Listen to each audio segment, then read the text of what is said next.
Guys. Mandonere guys. Guys, mandonere chimanya ground. Guys. Mandonere chimanya ground guys. Ndiri kusiya phone apa ndiri kumanya round ground roseri. Kwanzi ndiana arambwa. Arambwa kupi? Tizizivi so. Guys. Listen, ndatotanga ndakatotanga. Saka ndizi ground ndikumanya vakundona nchiti peuko. Guys. Sara kumanya. Guys, for the after chick, Africa, 7 months of no training, guys. 7 months of no training, of no gym, of nothing. Guys, second one. I'm starting diet, everything. She say, I'm serious, guys. I need my size 38 bag. And this at 36. And this at 34. I need my 38 bag. Guys, this is going to say, Kana, I think it's peace of mind, listen. Kana wakangona ndakangotanga pango ya muri ndakatanga ngosimba. Pakango ya muri apa. I peace of mind. And apasha ndombodya kuti chinoshamisa kuti ndataka kudya kuno ku Africa chiko no. Kwaiwa wondering ndanda kumbodzoka guys ndionewo nchimanya guys. I need your inspiration guys. Ndikuzirireiwo nchimanya kuti smelly. Man. Ndichidzingira mepo. Ndakaita 5 rounds dzangu. Hanzi muri size ani? Size 20 UK. I mean not size chi. 20 UK. I don't know which size chi. So I need my size 38 back. Size 38, size 18, I think. Size 13, 18, 16, 18, somewhere there. 16, 18, even amen. Saka ande guys. Ndikuzirireiwo guys. Ndimanye phone yangu ndasiya apa. Amen anenge andiona guys. Anenge andiona ameno guys. The beauty kuno kunopfeka chikambanga chaunoda kuchitomhanya guys. Wakatoda unotopfeka chibhurugwa. Hakuna anokubvunza guys. Kuri kuAfrica ninga kutonzi honai. Saka guys mbonipa chiverengai minutes kuti mangani pandodzoka panapa kuti tinenge tasvika pama minutes mangani. Go guys.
Tadzoka.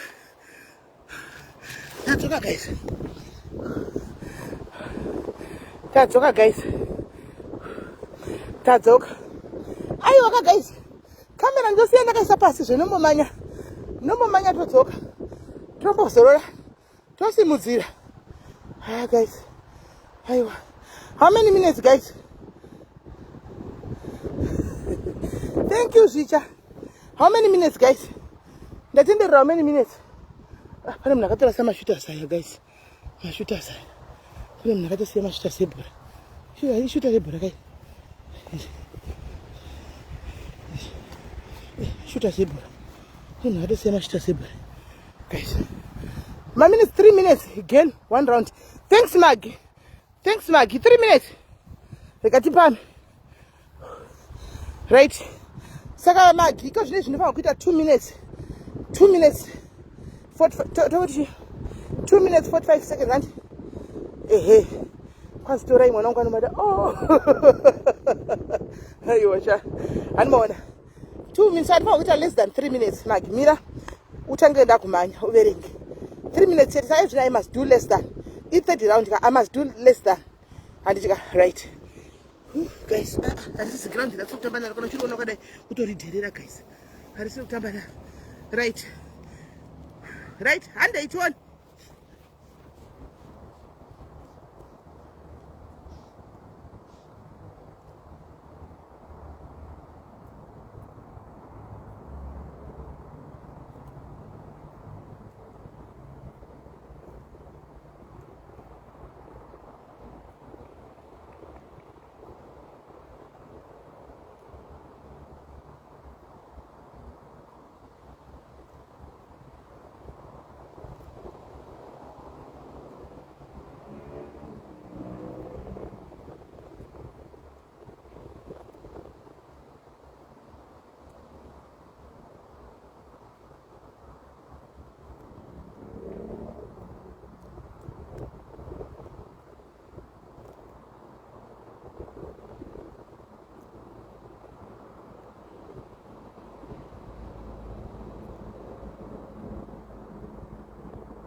Yeah, that's all. That's all it. Tabachi, guys.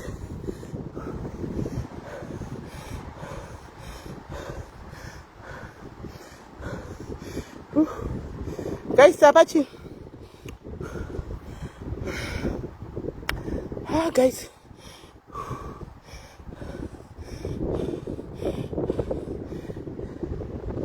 Tapachi, guys. And away there. 3 minutes, 10 seconds.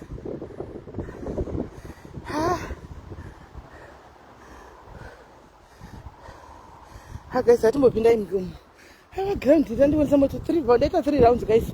That's why I said 5, but I just quit. The gun bomb mania up. You didn't get a better port, the better port, the better port, the better port. Promotional. Hi, guys. Hi. Hi, guys. Hey. Jesse, don't push it. I think we're tired. Timbo manyam. Tumanya tunobata kurutuk. Tunatita mangana. Guys, ground here can. Hey, ground depend on you guys.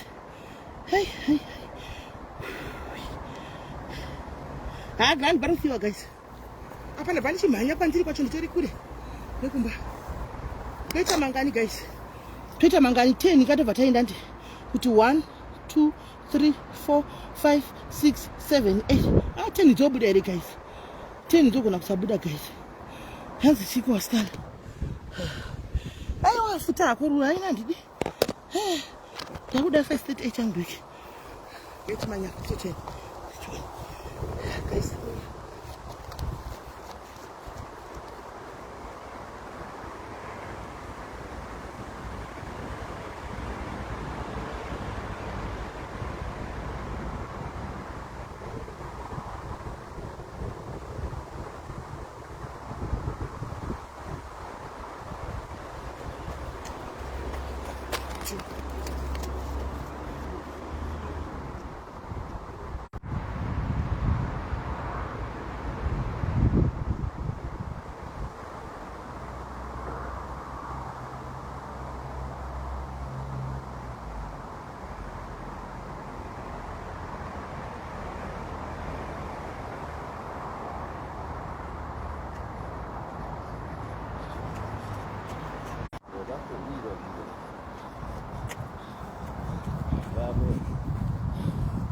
Eight.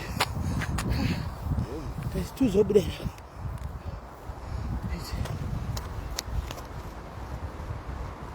I know what to do.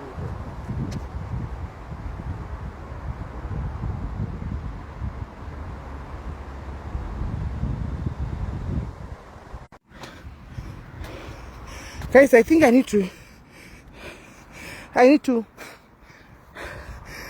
to talk about basketball rangu. Ndozongotamba basketball. I have 10 zakwana guys. Plus 3 rounds on ground. Plus kumanya wanda vakumba konchita. Aiwa guys. Aiwa. Hands when winter comes, I know, of course.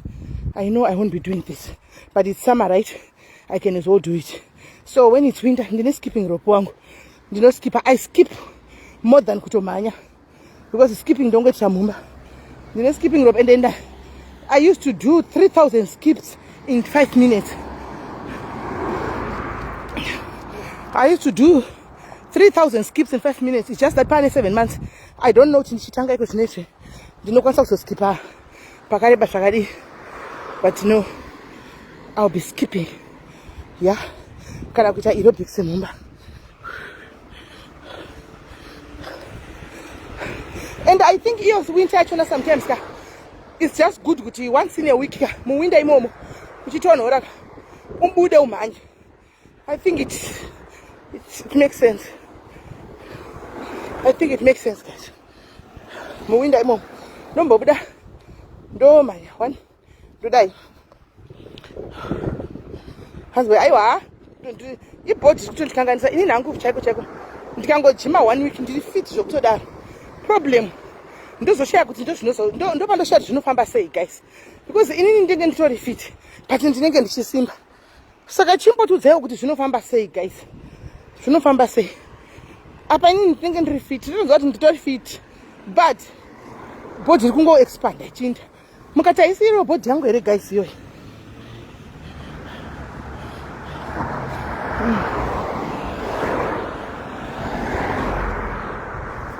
Please. Cross.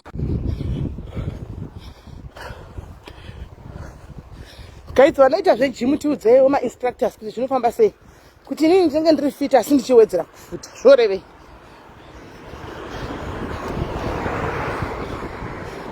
guys tibatsireiwo satatamisa nguva dzedu panapa kusera chimanya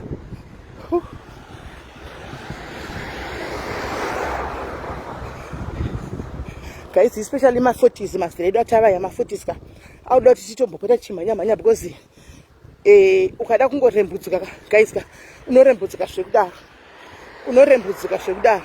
saka ma40s aya kavedu ikasara chokwadi tingataura hedu zvimwe tinganyepa tingadini but ma40s ataveka akuda kuti tipote tichiexercise guys chokwadi because otherwise unofuma wakanzi wakatakwa nemakumbo mangwana waatakwa nemanizi mangwana waatakwa neback you know so zvakuda kuti isusu ma40s ka timbonyatsopota chiita sei chimboti once in a while izvozvi ndikasvika kumba uko ndanzi mhanyai kana pamunodzoka ndoda kutokuitisai masitups saka masitups akandimirira so ndosvika kumba ndiitwa masitups angu kana 20 for a start after 7 months or 8 months aiwa ndinenge ndagona guys ndinenge ndagonesa zvekutodaro saka guys apa kwandabva kwacho ndichimhanya kwandiri kuenda ndichifamba zvangu but ndabva ndichipamhanya ndichiita kumhanya esipeku saka guys zvakaoma ma40s ngatingowanai nguva sometimes amonoti nai ma40s ko tikamboita kanguva kedu panapa kekungoitisana pafoni kari sei guys just to inspire one another guys because ma40s ka chitami icho chichikai chieji icho chichi chiri very crucial guys taimboriwo vana vadiki tichipisa zvekudaro tichimhanya zvekudaro basketball yandiri kuziva kuti ndaitamba basketball bvunzai vana idza kure Jinamundi bvunzai vana idzidza kunana Fletcher vana Chaplin Tony Mgwerum kuti sisava vaita sei basketball guys ndaionesa vanhu pepe basketball asi honai taakutostrugula kumanya chaiko musajime momira muramba muchisimba mukatanga jimu musarege the moment manje chinoitika ndechekuti sometimes unozati chiko weather yawanzwa ikuno unotomira chete because mongo unenge uchito kune usingatobudiki plus unozati wangu dzimongo unenge kuzoramba chitapikerera nejimu ka unenge une time wangu kana usina time unopesera dzimongo wangu skipa handiona unopesera wangu skipa taimbo vao tichipisa kune vaya vanoti chembere mchituka machembere vaya mchituka ma40s kana ma50s mchiti zvimbuya chembere tiri chembere chokwadi asi takambenge takaenzana nemi at some point we were even younger than you at some point muri kunzwa tichitapisa zvekudaro saka ndokwamuri kuuya ikoko hakuna nokujamba ende hakuna nokuramba ndokwamuri kutongouya manje munenge makutonzo chembere manje munenge makutonzo chembere saka wedzi yarara munotuka vanhu musi chembere ka musati maritaura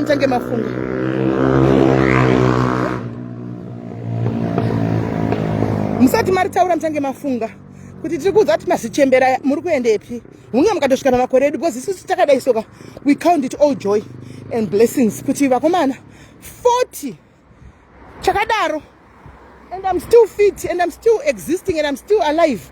Aiwa ndinoti Mwari kudzwa nokuti vazhinji vangu vazera rangu vakafa mwana ndakatotamba navo vakafa chaiko kufa chaiko 40 aisvikike zvekumhanya saka tiri chembere kudai so tangai mafunga because at some point as I'm telling you we were once younger than you or we were once your ages tikawanikwa nyasha so muri kutongokuuya ukunoku kana madziwanirwa nyasha idzi kana musina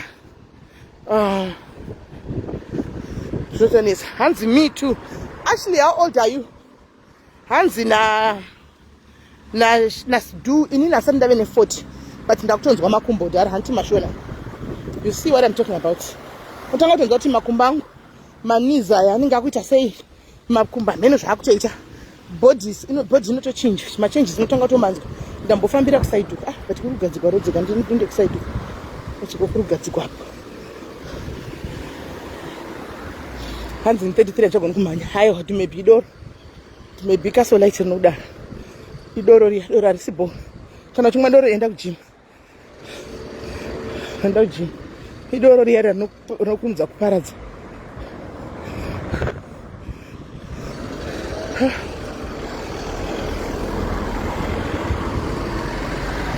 32 Ashley wakurumidzisa 32 wautonzwa makumbo. Chimbopota uchimhanya mufana wangu. Chimbopota uchimhanya 32 wakurumidzisa wangu. Wakurumidzisa 32 wakutonzwa zvimakumbo zvichichi. Wakurumidzisa. Wakurumidzisa. Hapana panepo pachigadziko parikugadzikwa. Ini angu anondirwadza but pandakatanga kuenda kugym zvose exactly. Ndosati ndikutaura kuti ndezvo zvekuti anenge achitokupa kasign kekuti symptoms kasign kekuti wakukura. Do something. Unotozvinzwa wega kuti body yangu isina complaining, do something. Especially kana wanga gara uri munhu aimboita zvemasports seni kudai. Ndakura ndichingori mwana wemasports.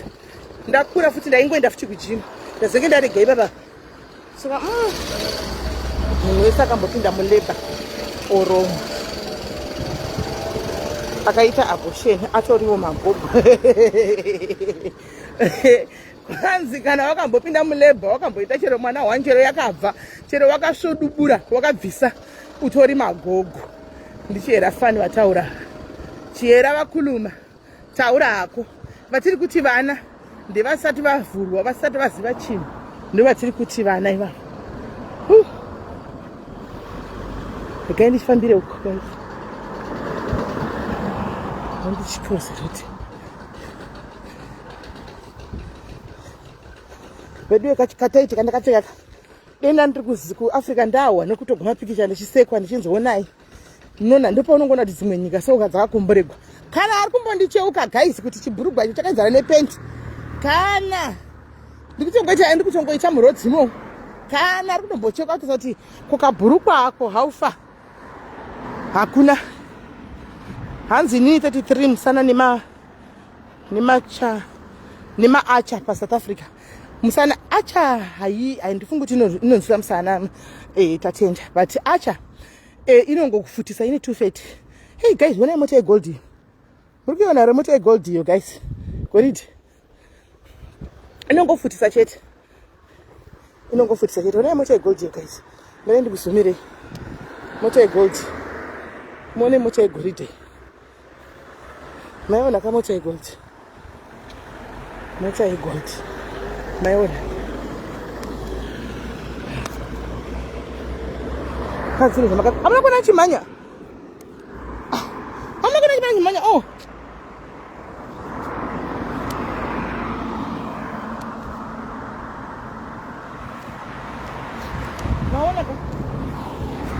maona ndicho kapenti tubhurugwa tete vanopfeka kuno tete chekumanyisa kana singadi kupiswa.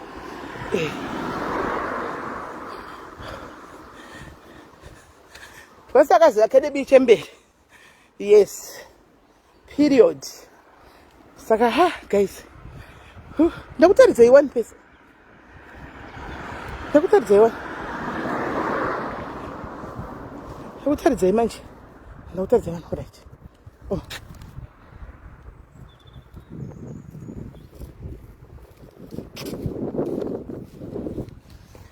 Waonaka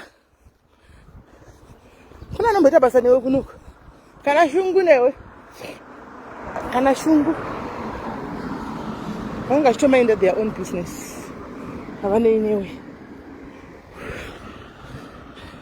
ndakuri kuzimu ndatorizigwa muridzo nemakombi pepepe chiao ndaridzigwa ndawa haikona zvino kunoko hanakana because vanotoita izvo vanenge vakatopfeka izvo vachitomhanyawo kana kutofamba mega mutana akapfeka ichochi munhu mukuru darika ini saka aiwa havana basa nazvo havane nazvo. Hey mwanangu, how are you baby girl? Yes mwanangu Audrey, how are you? Mamba wako vari kumbomhanya mwanangu kumbodai kuti zvima arthritis kana zvanga zvakuda kunyangira zvitise zvima high blood kana zvakuda kunyangira zvitise then azvodei matopiwa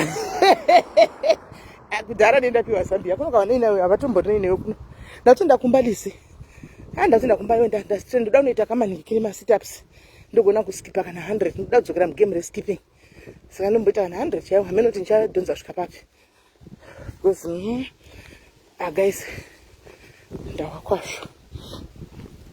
Zim Dazzling Queen, how are you? How are you? Zim Dazzling. Yeah, but I'm going to guys. Yes, Francie. Thanks, Wang. And Azama, guys. But nothing do with the maoko, guys. I'm going to go for my life and my legs last summer. So I'm going to get it. I'm going to remember the other day, fitting at it, guys, to get a club getting up to maybe 9 or 5 o'clock. Maxen before I set up them. Zimbo, it took 30 minutes to wake out before I went down to give at the end of my bus. And more. So, you know, not bad, guys. You know, not bad. Isn't it? I Takainda.